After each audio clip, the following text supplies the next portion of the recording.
Success. I'm your host, Chris Salem, and if you're new here, thank you for being here. Again, we've been on the Libsyn platform now since January. Again, the show is going into its 8th year. Hard to believe we've been around since 2017, May exactly, where we pioneered the Voice America Influencer channel back in the day, then soon joined the Voice America Business channel.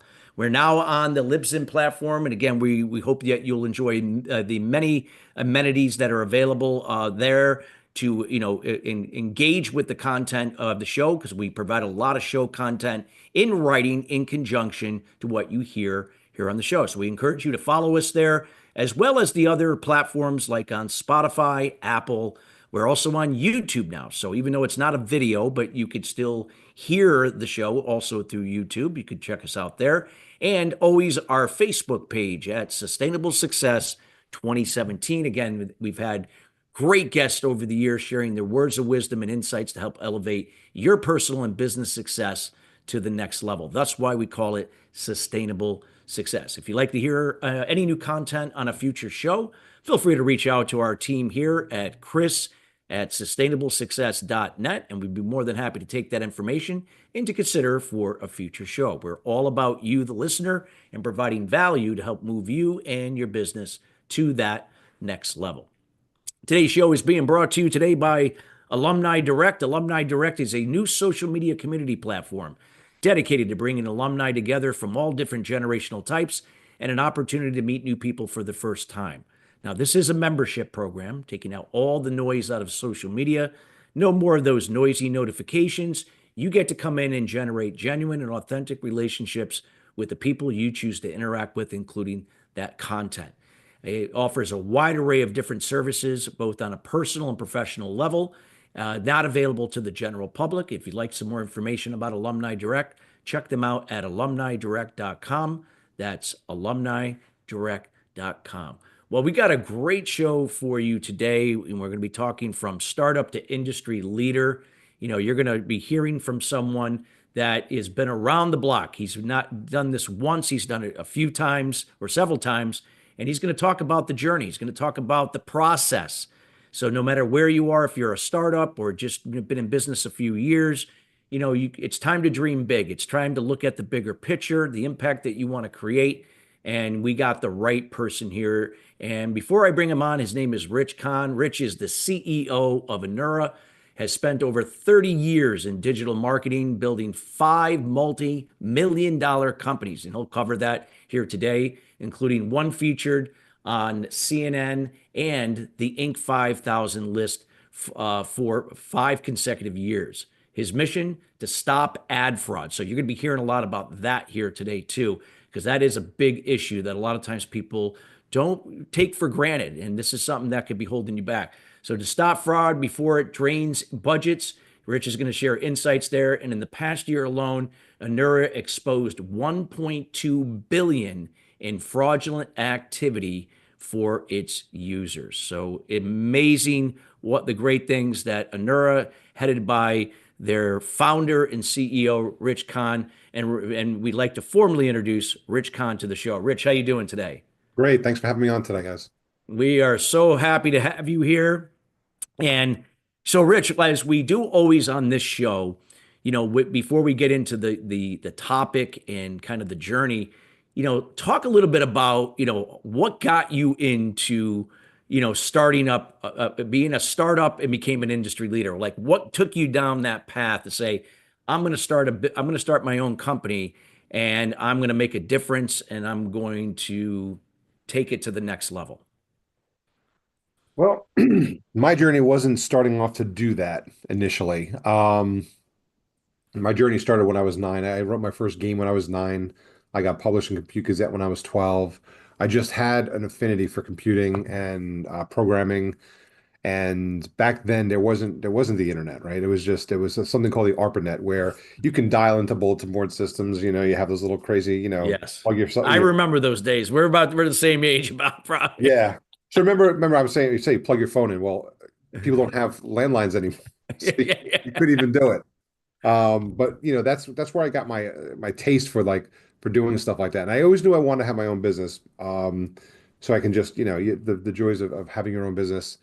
or you don't realize about the things that, hurt having your own business. But yeah, so I started there and I just did stuff that I found interesting and unique. So each one of the businesses that I built, they were built to make profit and pay bills, but they were built because there was something different or something unique about it. So each one of the businesses that I created was something just so different. Like I know people who go out and build companies and they don't create anything. They just license software from here and they sell it and they process it and then, and they make money, which is there's nothing wrong with that, right? It's all Yeah. about making money. But I always wanted to do something. Make money obviously is part of that journey. Yes. But at the same token, I want to do something that excited me when I wake up in the morning of looking You want forward to to. keep doing it. Yeah. Yeah. So this journey of fraud detection has taken a long turn. Like I said, if you just look at the internet side of my entrepreneurship, it started in 1993. Um, that might be older than some of your audience. Yeah. Well, I was 26 years old in 1993. I'm going to be 58 in July, so I can remember those years. So yeah, you got a few years on me, but Yeah. so yeah, so it started then, and my first business, like I said, it was never to make money. It was always about doing something really cool. Money was the second object. So for me, originally, I wanted to start an online newsletter, or back then they used to call them e-zines, um, and just talk about what the internet was changing because there was no point and click, there was no graphical browser, there was none of that. It was all command line. So you really were more of the techie side of the world when you first started. Um, so for me, I was just started writing about like this is coming out, that's coming out. Here's a new library of where you can see, these type of photos. Like here's how you get to different locations. And within 6 months, I had 20,000 opt-in users into this newsletter. Um, and somebody turned around and said, "Hey, can I pay to advertise in your newsletter?" And that's like, sure. That I wasn't in the intent, and it just kind of happened. And that's kind of like each one of the businesses that I started had something cool, unique, or different, but it always came back to, I want to do this full time. I don't want to have to work a full-time job and come home and do something that I love. I want to be able to do it, roll it up into one, be efficient. So it's kind of happened over the years with the different businesses. But fraud detection, which, doesn't sound like interesting and cool, it's from a programming standpoint, it's really interesting because it's I hate to say it, but it's the cat and mouse game. Like who's going to outthink who? Yeah. You know, and who can come up with a better tool or who can come up with a better mousetrap. Like there's just it, it's it, it's kind of fun. Like I look forward to it. Like I got one. I Yeah. It got sounds like you're like an online detective. Yeah. It's well, it takes the hacker from you because now you're hacking the hacker's code. Yeah. And so you have to think like a hacker in order to figure out what are they trying to do to get around your code and then build something to do it. And then are they getting around it? Like there's a lot of like stuff. There's days where it gets frustrating where like you're like, oh, this is going to take a while to figure out. Yeah. You go home, get a fresh set of eyes, come back. Oh, this is how I'm going to do it, and then you solve the problem. But it was always about, solving a problem first and then the money would come second. Yeah. Wow. And I love the fact what you just said. The money would come second because the value that you were giving, you kind of you got into this business, you kind of stumbled into what was but now, didn't really know at the time, but maybe on some level, hey, there's a challenge here. There's a challenge that as the technology evolves, this could be an ongoing problem. And if I can kind of get on top of this now, hey, I can be in the forefront of something really important because I'm sure, I'm because you're more of an expert in this than I would ever be. But obviously, fraud can disrupt businesses. It can disrupt revenue. It can disrupt profit, and all those are things that you got to be able to be on top of, especially if you're in the online world of generating your business and generating revenue from it. Well, yeah, just there's a perfect example in what you just said that fraud can disrupt business. Yeah, So I always tell people, like when we're having a conversation, what percentage of fraud would shut your business down? yeah, And that takes them back for a second because, like, what do you mean? Fraud can shut my business down. Like, okay, your company lives on advertising. Most companies live on advertising. Like, most companies don't have enough word of mouth or referral business to sustain themselves as a business, right? So they rely on content marketing, they yeah, rely on paid marketing. Let's face it, was it think last year was 640 billion dollars was spent on digital marketing. So lots of companies are spending money on digital marketing to survive. But let's say you had 10% fraud, right? And you're like, okay, it's hurting my ROI a little bit, not the end of the world. I'm still getting leads, things. Okay, what about 20, 30, 40? What number does that become inefficient and then start to slow the business growth or kill the business? Yeah. There is a number for everybody, right? Let's take it one step. Let's say you're um an ad agency, and Yeah. your job is to sell advertising. So you're selling advertising to your clients. What percentage of fraud do your clients stop buying from you and Yeah. literally shut you down? So like that's the kind of like stuff that it can do. And just to put a number on it, $640 billion was spent on digital marketing, and by our estimates, $140 billion was stolen by fraudsters. Wow. I think that represents about 22%. Yeah. Um, so, what percent, when does it get to a point, and that number, that percentage of fraud continues to grow. So how much longer is it going to grow before the system collapse? Like what number, Exactly. if 80% of the digital marketing spend was fraud, would the market still exist? Probably not.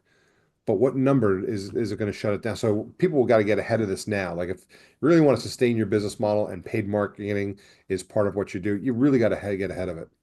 Well, like you said, it's got to be part of your strategy. It's not something like, well, when it happens, we'll deal with it. No, it's got to be something even before you. Hopefully, it'll never happen, but you have the right systems and processes in place that when if it does, you could catch it right in the beginning, not like now in the back end where, like you said, it might be too late, or maybe, Well, or it because like you said, first perception is last perception. Somebody feels like their information is compromised in some way. They're like, hey, I'm never going back there again. That let's type. dispel that one myth of when it happens. Yeah, It's happening. it's It's not happening. a There you go. question. When it happened, it's probably happened. Yeah, you don't even know it. I can from all the clients that I scale, because what we do is like when client comes to us, they're not sure if they have fraud, right? So we do a free trial so we can scan and find out exactly what percentage of fraud, prove to them where the fraud's coming from, and their back end numbers start to back things up. And that's kind of our process, right? But my biggest question, I do a lot of talks around the country, and essentially it's no longer if you have a fraud problem, it's a question of how much fraud you're dealing with. I haven't scanned anybody with zero fraud ever. Wow. And I've personally scanned thousands of clients.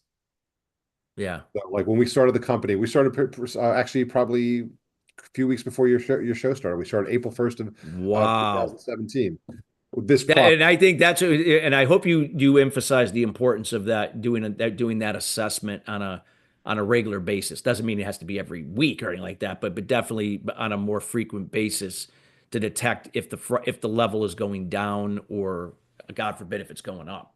Well, I mean, when our clients sign up with our service, they have monitoring in real time. Oh, so they can see it real time. Got So it. they can see it. So they make a change. They can see if it helped or hurt. If they made some additional changes, or if they're just sitting there, I had this happen, and it yielded a link for a new feature.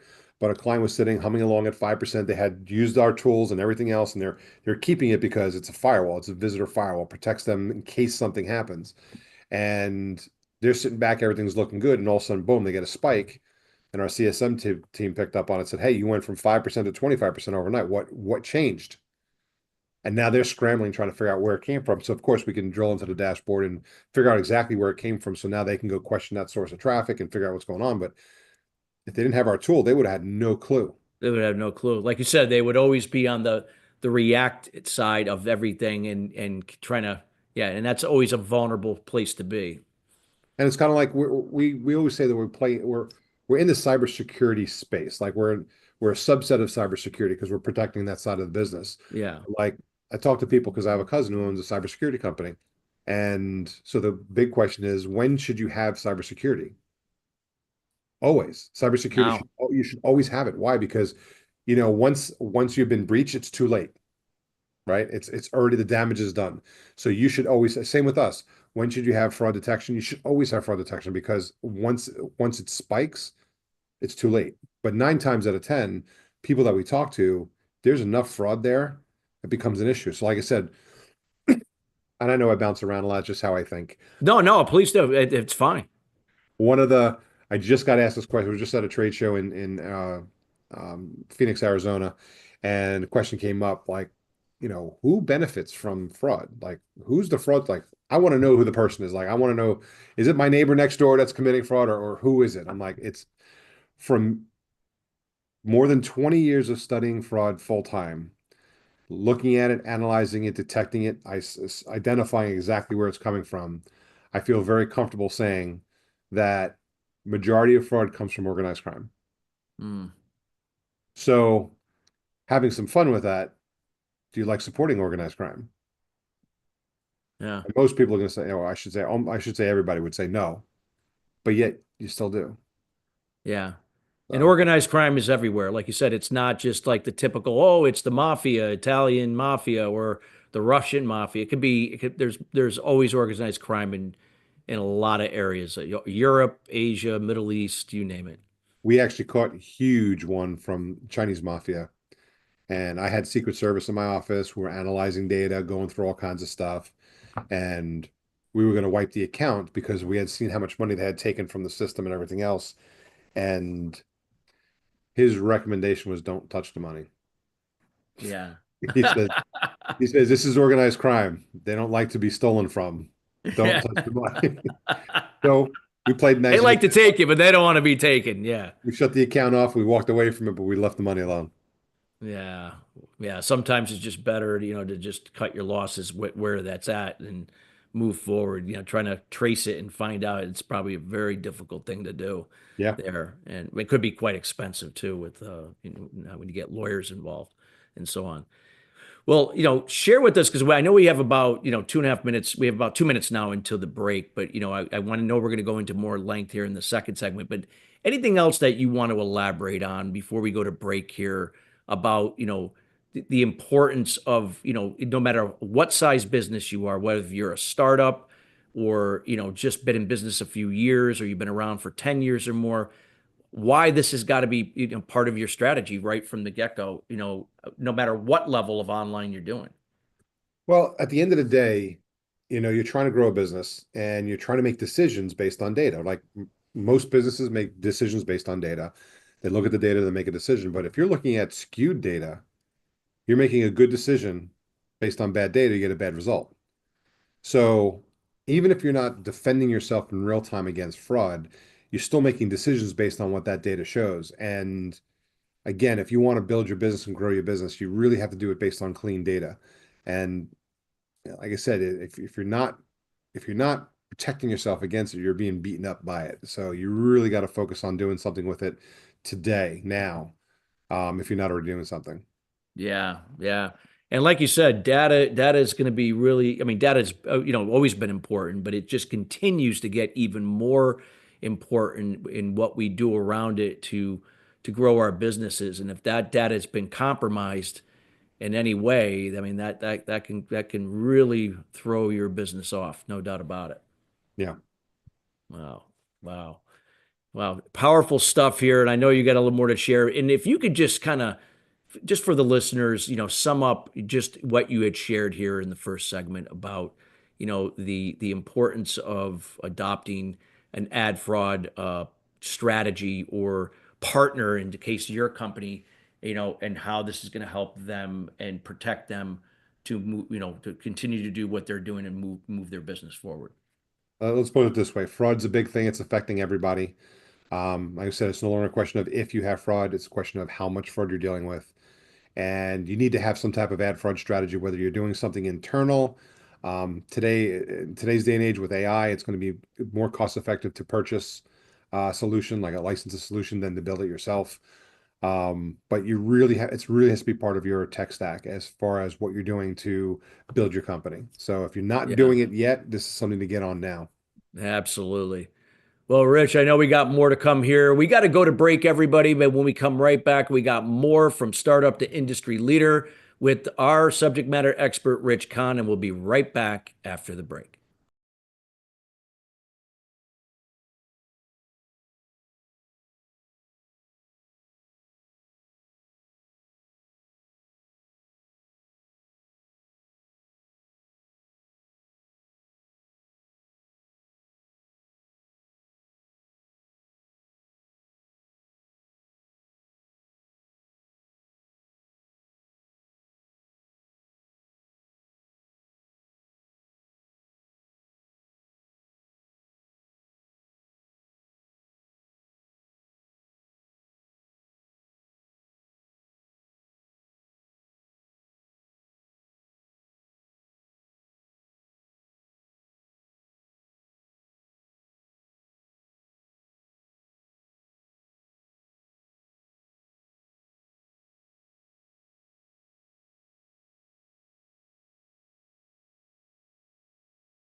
Welcome back to Sustainable Success. If you're just joining us, we are talking about from startup to industry leader. We're with Rich Kahn.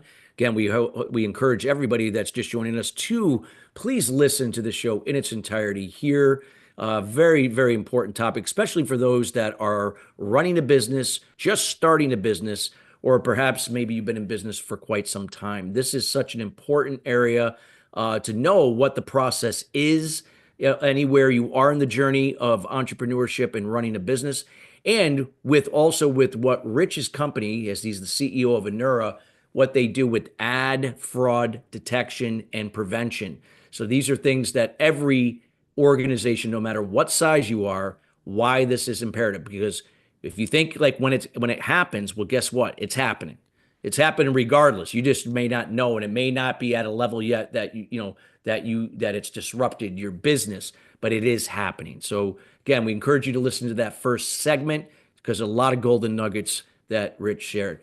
So Rich, if you could share with us in this segment, you've been doing this for over 30 years now, and you've had five successful businesses.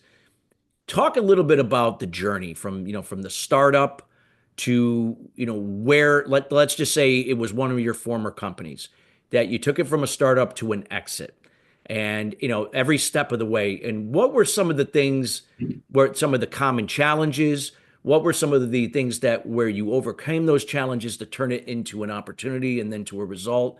And what would you now do differently? Or maybe you already did it with the Nura, what you learned from previous ventures that you did differently. All right. I'm going to give you two examples. So I'll give you the dot-com dream that never happened. And I'll give you another one. So, all right.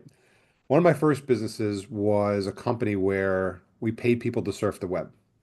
So you download an application, it would pop up on your dash on your desktop, and it would rotate through banners every couple of minutes. And we generated revenue from that, which we shared with the end user. And we did it in a multi-level marketing fashion so that like if you referred somebody, you got credit for what they were doing. And we had people making a couple $1,000 a month running this application on their desktop. So I mean, it was pretty exciting. In fact, what was interesting, I looked back and I just saw the stat the other day, and I did a research on mine. We got to 1 million subscribers faster than Netflix got to their first 1 million subscribers. They're a much bigger company. Don't just I'm Yeah, just yeah, yeah, yeah. wise, right? It was kind of cool to see that stat. So I was probably 28 years old when I started this company.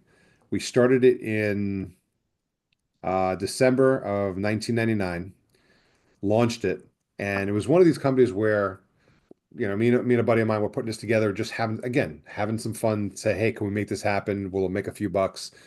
And so the first day we launched, we're waiting for people to start signing up. We did a little bit of a newsletter announcement for people that we knew just to get the ball rolling. And we had, 5 or 6 signups, 7 signups, 8 signups. And then something happened like after lunch, all of a sudden they started rattling up, rattling up. Next thing you know, long story short, at the end of the day, first day, we had over 500 signups in the first day. And that was December of 99, January of 2000. So the very first full month we're in business, we ended up doing $130,000 in business with 30,000 in expenses. I'm like, oh wow, this internet thing's real easy. So, um, and again, just to keep the story short, we end up having a company that was doing consulting work, and they were trying to go public because it was the dot-com bubble craze. Like everyone's going crazy with the dot-com, but again, in order to go public, you had to have something real sexy, like some type of sexy business model. And this company chose us as that model. So February rolls around. So now we're in business 2.5 months, and we get an offer on the table for 60 million bucks. Wow. Well, I'm like, this is too easy, right? I'll do this 10 times over. And long story short, we had to get all the lawyers involved. We had to get the accountants involved because we're talking a lot of money and you want to make sure Yeah. everything's set up right. And everything was finally slated to close April 28th of 2000. And April 14th, the dot-com bubble burst. The Oh IPO came off God. the table. So like that was a 3 month. I mean, could you imagine if I sold that a 3 month old company for $60 million would have been awesome. I have It would 28 have years. been awesome, and had you done it like yeah, way before that happened. It's almost like if you were when you owned real estate, prior to the financial collapse in 2008. you would have made out like a bandit, right? And then all of a sudden you saw your everything just I plummet. missed it by 2 weeks. Oh my So that's an God. example of a failure. So then let's take one of my other companies. I had another company that was a marketing an ad network. Consider think of a small Google, text-based ads, Yep, bid yep. placement, right? By the way, I remember the ad network era. I remember how ad networks were, and I used to belong to one. I was on the board called Martini Media back then. I remember that they were an ad network. I Yeah. remember them. Yeah, So they were very big back in the day, yeah. and we had launched a company in 2003, and I believe it was 2014 we went to go and sell it. We hired an M&A bank. So I've hired an M&A bank 3 times so far. Unfortunately, no successful outcomes. But with this company, I learned a lot. So we basically built this company, got it off the ground. You know, um, I earned the Ernst& Young Entrepreneur of the Year for technology based on the technology I'd built in it. This was the company that we're on the Inc. 5000 list 5 years in a row. So company's growing, everything's going great. Let's strike while the iron's hot. Let's sell the company. So we hired the M&A bank. They come in, they do the due diligence, they get me in front of probably 12 different companies. Um, and so Yahoo, Facebook, Google, like all the big boys, and half a dozen other companies. And we get on the phone and they're like, you know what? We don't care about your ad network. It's been there, it's been done. It's not big enough for us to consider it. But the fraud detection that you built inside that business, that's interesting. That's what they wanted. Yeah, That's what they wanted. So they all asked the same 2 questions. It was like they were reading from the same script. Is it standalone? And do you have clients behind it? And I had to answer no to both of them, no matter how I objected to it. They said, once you do, call us back. So that was my idea. You know what? Let's take this technology and spin it off into its own company, which we did. So that's what we learned yeah. out of it. Well, that was actually a blessing in disguise. I would say that, right? Had you. I mean, did you think you were heading down that road regardless, or just that the fact that guy said that you're like, well, geez, this guy sees a lot of value in that alone, and not the ad network concept itself, but just Yeah, because that. I was naive enough to think, hey, if you want our clean traffic, because the ad networks were known to have really bad traffic, Yeah, bad traffic, exactly. you want to have clean traffic, you have to buy it through us. And of course, our system was filtering out 99% of the traffic we were bringing in, and only 1% was sellable. It was great traffic, but it was still a very minimal amount of traffic, so that we couldn't grow as much as we wanted to because we just didn't have the resources. We didn't have the volume of traffic that we needed. Yeah, So it was kind of interesting when I heard that one company after another, like so 6 or 7 companies all said the same thing. That's when I got off the phone. It's like, okay, as much as I don't want to build another platform, I think we need to build another platform. And that's when we decided to take the technology from its current state, roll it into a self-sustaining business model. And then when everything was all said and done, April 1st of 2017, we launched it as a standalone product.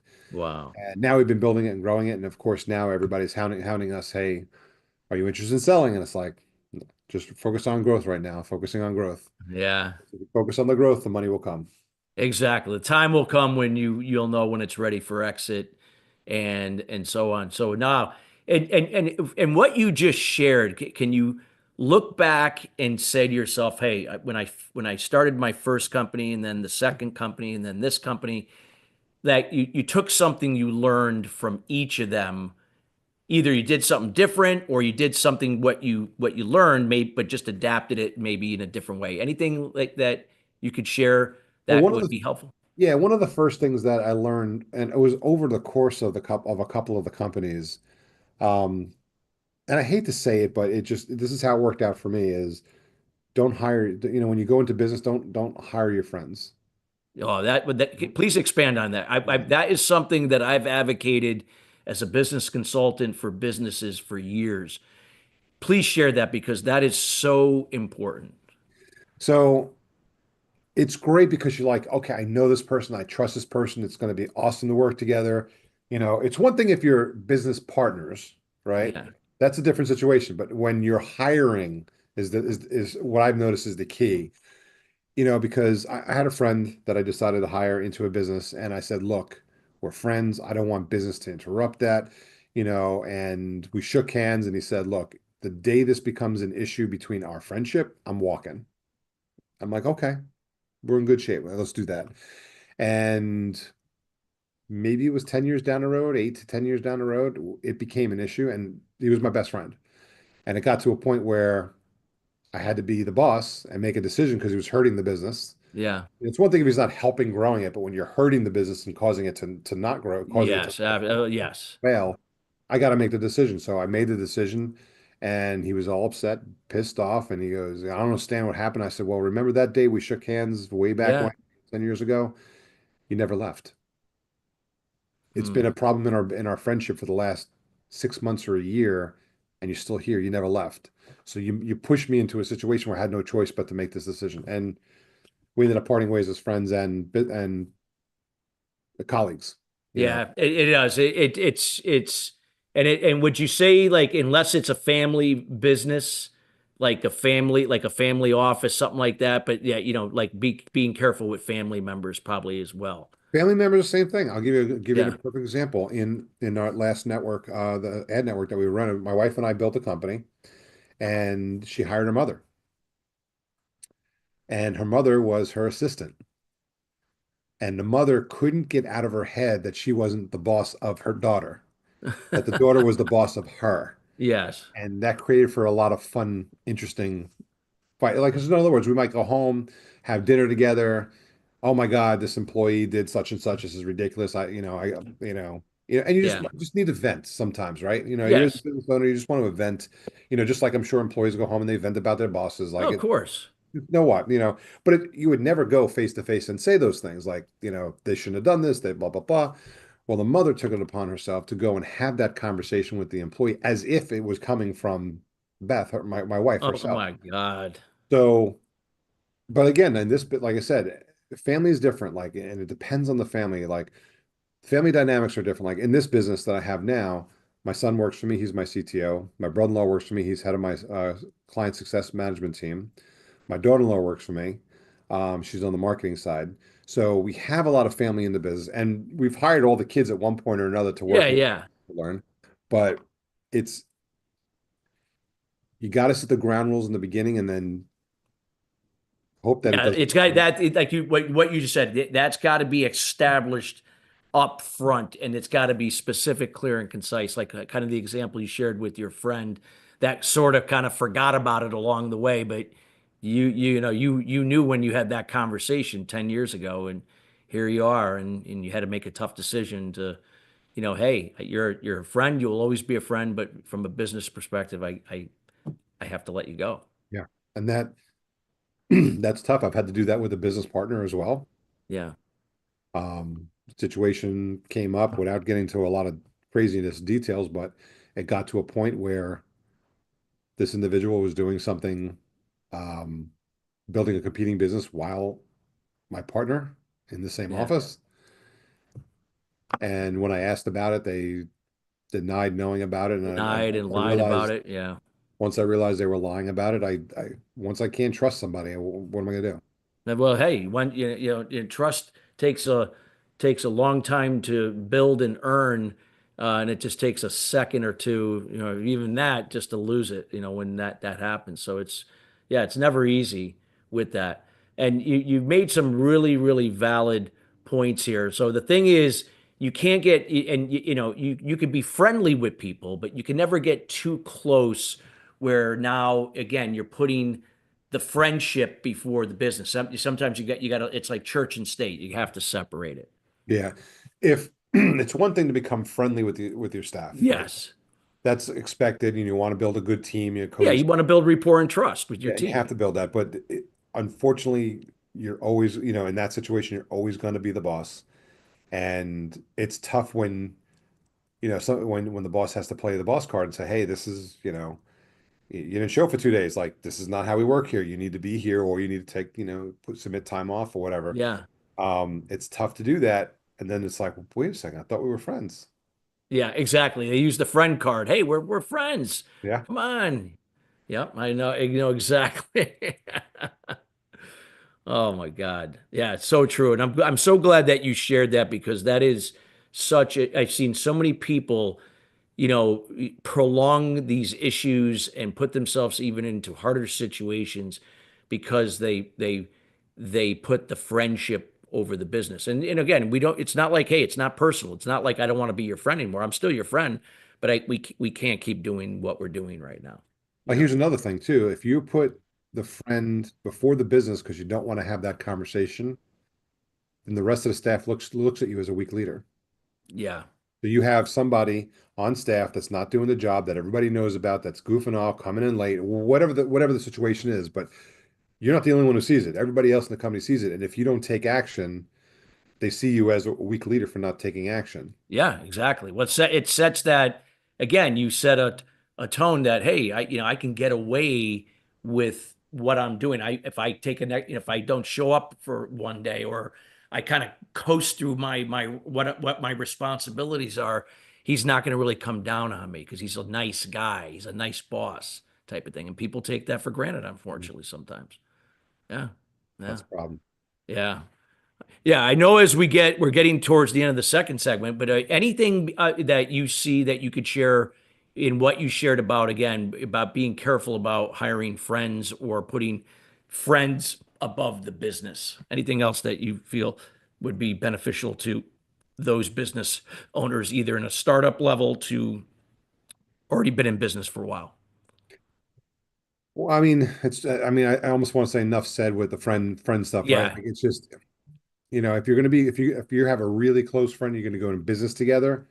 I've done that and had it not work out. Had it worked out great for years and then have it not work out. yeah, But that's different than, like I said, hiring. That's the big key. Like yeah. Hiring, yes, because if you're partners, then yeah, you like, look, my wife and I are partners, right? We fight about things all the time, and then we come to a decision, and we've gotten a situation where we know at the end of the day, one of us gives in for that, and next we get the next one, right? So you can't always agree, or we'll bring in a third party. We'll bring in, yeah. somebody else to say, okay, this is what I think, this is what she thinks, pick a Yeah, side. like a mediator. It doesn't mean they have to be a mediator, but they Yeah, act the role of a mediator. yeah, And just I mean that from your marriage. It doesn't become personal. You're not blending what's in business. I know sometimes it's easy to say and do as another, but nonetheless, if you both are on that same page, you could separate it. Yeah, yeah. yeah. So No, that's makes pretty much, yeah, when it comes to that. So I tell people, and I come across people all the time. Oh my God, I'm gonna bring in my best friend. I'm gonna do this. I'm gonna do, and I always like, could you please not? seen this a million times. So and I'm so grateful that you brought it up because it's so important. Well, I know you got more to share here in the last segment. I mean, you've got shared some golden nuggets and some valuable information. We hope everybody listening has been taking notes. Go back and watch this show again. Just some valuable information. Again, you're going to learn how to get in contact with Rich if you want to reach out to him later, and all of his contact information also will be in the show notes here on the Libsyn platform. We got to go to break, everybody, but we got more to come with from startup to industry leader with Rich Kahn. We'll be right back after the break.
Welcome back to Sustainable Success. If you're just joining us, we're talking about from startup to industry leader with Rich Kahn. Again, our show is being brought to you today by Alumni Direct, a new social media community platform dedicated to bringing alumni together. They also now feature a brand new section for professional athletes that are transitioning into everyday life.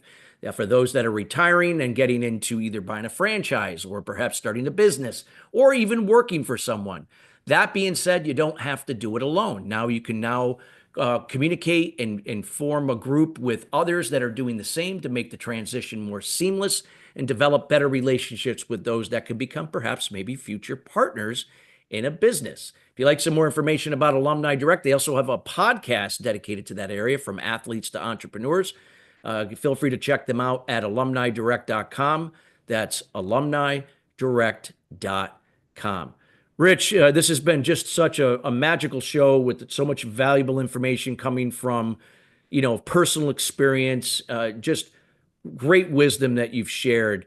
Let's look at, when you look back when you were starting your businesses at the time, how did you know that you were now becoming a industry leader? And what did that feel like? And what did that do to kind of steer you towards taking the business to the next level? Like if you could give us some insights, that way it helps business owners here that when they arrive at that level, that they don't get too caught up in their fame, so to speak, or their notoriety, and then drive the company into the ground. They always, again, are just keeping the focus on the business and moving it forward. But if you could fill us in on that, I think that would be quite helpful for the listeners here. Yeah, this is kind of an interesting story. So it's never, I'm trying to think as you're talking through this, was there a day that I just woke up and realized, okay, I'm well known in the space. I'm building a name for myself. Like, when did it happen? So I'm trying to think of like how this happened. So for example, you start the business and it's just, you yourself, well, the two of us that we started the business and Yeah, sitting down and putting ideas together, start writing code, start doing things. And it's just you're working at home. You're working on a project, right? Like it's almost like you're painting a wall, right, in your yeah, house. So no big deal. You're sitting down and doing your thing. Next thing you know, it's like, you know what? There's a lot of distractions in the house. I want an office, because eventually we're going to want to hire some people and we're going to want to do that. yeah. Next thing you get an office, you start doing it. Next thing you know, for me, 2 years later, we outgrew the office, got a bigger office. Then we have an office that'll hold 50 people. And at this point, I'm still head down, just one of the guys, writing code and doing my thing. And then somebody walks in the office and goes, "Hey, Rich, can I introduce you to my parents?" I'm like, "Oh, sure." And then the parent, whatever the parent's name was, "Oh, by the way, this is my boss." And I go, "When did I become a boss?" Like, I never looked at it that way. I typically use team members as my term that, we're all team. Yeah, because you felt like you were still in the trenches, right? Yeah. You felt, yeah, So I just never thought of it. And it's like, all right, well, yeah, I guess I'm in charge of, 25 people, 30 people, whatever it is that we had at the time. And then it started going to trade shows and all of a sudden I'm getting recognized at trade shows, like people that I don't even know who recognize my work, recognize some of the stuff that I'm doing, and still wouldn't like kind of click. And the funny part of the story is, are you familiar with a gentleman called John Edwards? He like reads dead people. yes, I know exactly. I remember him back then. He was on for I don't know if it was that in the '90s or early 2000s. I remember that though. I remember there was 2000s. Yeah, he yeah was 2000. big in the Yeah, 2000s, right? yeah, So just for fun, we decided to take a couple of us and go watch one of his shows. And we get there in his room for like 1,000 people, and we're packed in there, and he's just starting to read people. And all of a sudden, he starts zoning in on my section of the room, and he says, "Who over this room on this side of the room is famous?" Never, I still to this day don't consider myself famous, but he's like, "Who on this side of the room is considered famous?" And he's drilling, he's drilling, he's drilling. yeah, yeah. And then he says something like, "If you walked into an industry show, this is where it clicked." And he goes, "And people would recognize you." And I'm like, "Oh, yeah, that's me." He said, "Well, that's what I'm talking about famous." I'm like, "Yeah, but my word for famous is the average person is going to recognize me on the street, whereas this is in a very small, confined industry." This is in your industry. Yeah, Right. So in my industry, I'm well known. And that's kind of when you start feeling like a little bit of fame. Like I don't want to get out of control here, but it's Yeah. just a little bit of fame. So now what's happened is I've been with LinkedIn probably since the beginning. Um, and it's been growing. I think I got 25,000 followers, not a huge amount, but on LinkedIn, it's a decent number. No, that's good. I mean, it's very high. Yeah. It's a decent number. And I post videos on a weekly basis. I post, new content on a regular basis. I'll post pictures of my grandkids. I just post because they always say you want to have a third of business, a third on the industry, and a third Yes. personal. Yep. I do the So, same thing. Yep. yeah, so I've been doing that for a couple of years, and I'll walk in. So I'm in Bangkok, right, at a trade show in Bangkok, and we're at breakfast, and this little girl is sitting at an elevator crying like she lost her parents. So now, look, as a parent, I'm not leaving the situation. We're going to figure out what's going on. So Yeah. trying to walk around and figure out what's going on. We call the wait staff over, like, oh, I think I know who she's with. Let me see if I can go find them.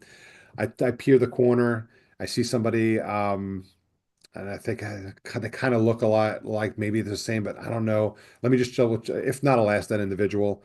So it came back, and sure enough, the guy walks around and says it was his daughter. They had get him, and rather than saying thank you, he goes, "Oh, you're Richard Kahn. I know you. You're with Honora." And I'm like, how random is that? But it's interesting that yes, you're pushing out all this stuff, and in my industry, in the all the different trade shows, and I do this year, I'll do almost 20 trade shows. Out of the trade shows that I go to, I'm well known in those space. So when you get a little bit of notoriety like that, it's never, in my opinion, it's never one day all of a sudden, boom. It may be the one day that you recognize it. Yeah, yeah. It's Like like in your anything else. case, when you were at the John Edwards thing, you didn't even realize that that was even the case until like that was like the first, well, maybe not the first indication, but kind of solidified that, hey, I am considered somewhat famous here in my industry. I'm known. People know me. People know my work. Yeah. They can when they see something and they say, yeah, that's Rich Kahn, in a neuro, that type of thing. And that was just kind of interesting, like when that happened. Yeah, yeah. Yeah, and it's a question of now what do you do with it, right? You don't take it to your head, you don't become complacent and allow it to now work against you because we've seen that happen before where people can now and now to take the very entity that they built up and now and now get caught up in all that and now run it into the ground because they get caught up in other things that are really not on track with the vision of the company.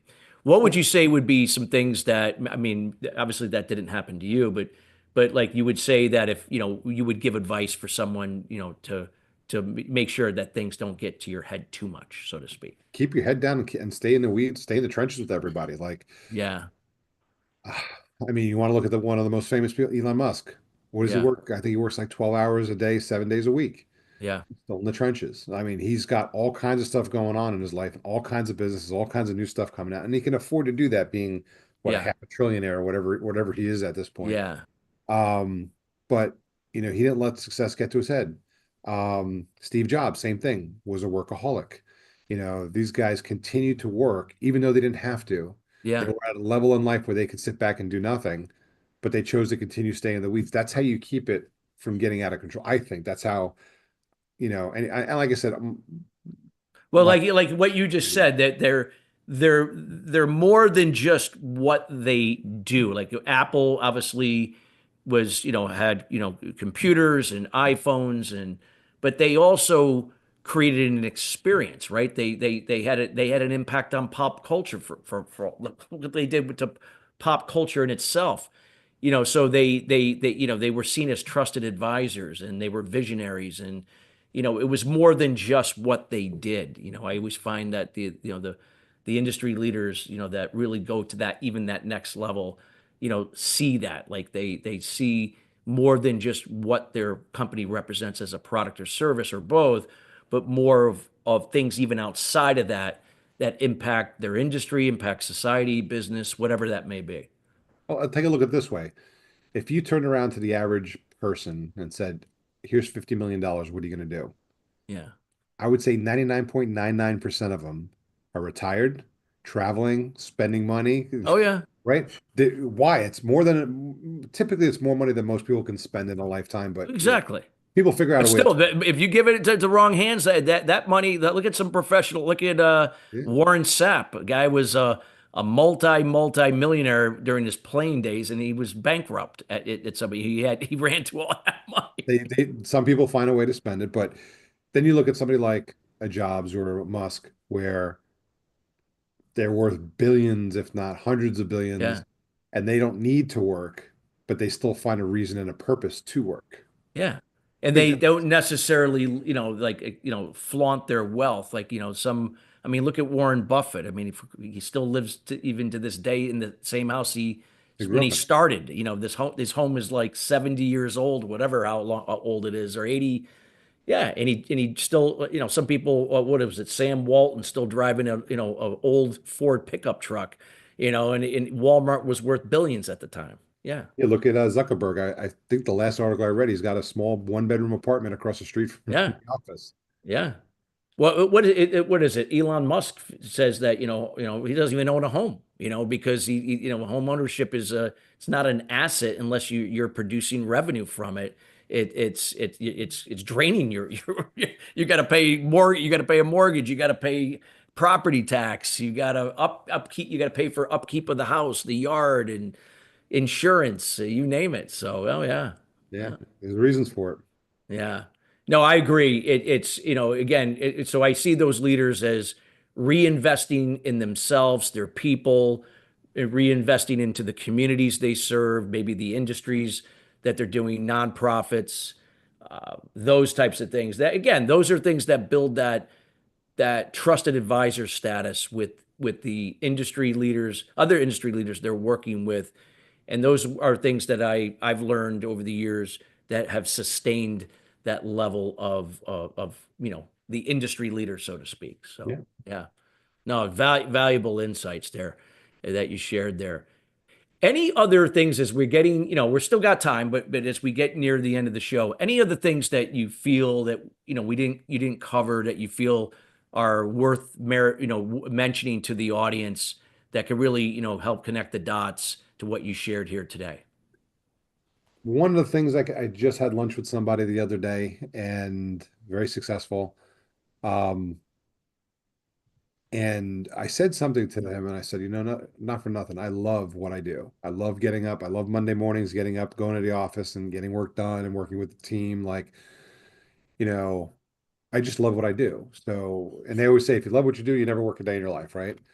And his mentality was pretty much the opposite. He was like, oh, as soon as I'm out of this business, I'll never think about this stuff again because it's only there for me to make money. Yeah, And he's crushing it, making a ton of money. But at the same token, I'd like to do that and enjoy what I do at the same time. Just something a little, absolutely.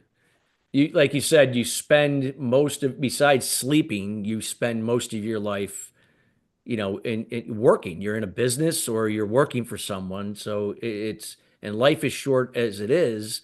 So you might as well find something you enjoy. It doesn't have to be your ultimate dream, but as long as it's something that plays to your strengths and your skills, and it can help make an impact on other people, then so be it. yeah, Wow. Valuable stuff. Well, I wanted to leave the rest of this time. We have about 2.5 minutes before the end show. I want to let people know how they can find you. But before we do, I want to thank you personally, as well as the team here at Sustainable Success, for taking the time out of your busy schedule as the CEO and founder of Enura to be with us here. And I want to thank you again for taking that time. anytime. I appreciate the time. Absolutely. I'd like to leave this now, let people know how can they find you, what are you up to, and anything you'd like to share, provide them. Sure. I'm easy to reach. I don't hide. Rich Khan, from Enora on LinkedIn. I'm very active on LinkedIn, very easy to get to. I do respond to all my messages. Probably the easiest way to get me is through email, rich@enora.io. Real easy to get me. Um, One of the resources that I like to leave people with, because we just spent so much time putting it together. We just launched it I think a week ago, maybe 2 weeks at most, is a resource called A Comprehensive Guide to Ad Fraud. I want to say it's about 60 pages long. It took us almost a year to put together. Lots of good information, facts and figures, all up to date because we just printed it. You can get it off our site. Um, it's a free download. You just go to resources, download, and you'll see the comprehensive guides, a standalone link there. And if you're interested about fraud, what you can do about it, how to identify it, all those kinds of things, whether you want to do something in-house or you want to license a company like us to do it for you, it's a great resource to download and start learning a little bit more about what's going on out there. So you're not blind to it. So if you're interested in fraud or anything like that, or just want to get your, dip your toe in the water to kind of understand it, it's the perfect resource. And we have tons of like white papers and we have a white paper that the University of Delaware wrote for us that showed how fraud from Russia disappeared 4 days after the attack Wow, yeah. in Ukraine. I mean, we have all kinds of really cool stuff to look at, but to start with the first thing, I would start with this comprehensive guide because it's the Great. most recent thing that we wrote, and it's really good. Beautiful. Well, we want to thank you again, and we want to encourage everybody to reach out to Rich, connect with him on LinkedIn, reach out to him on email, take advantage of that comprehensive ad fraud guide. Again, it doesn't matter if you're a startup or even if you work for somebody, it might benefit the business owner there. This is such an important area. We could have done a show just on ad fraud detection and prevention in itself. But again, we wanted to give you a wider scope of, again, what it looks like to be, go from a startup to a industry leader. Again, listeners, we want to thank you each and every week. We are committed to bringing subject matter experts like Rich in each and every week to help move you and your business to the next level. Till then, everybody, have a great rest of your week, and we'll see you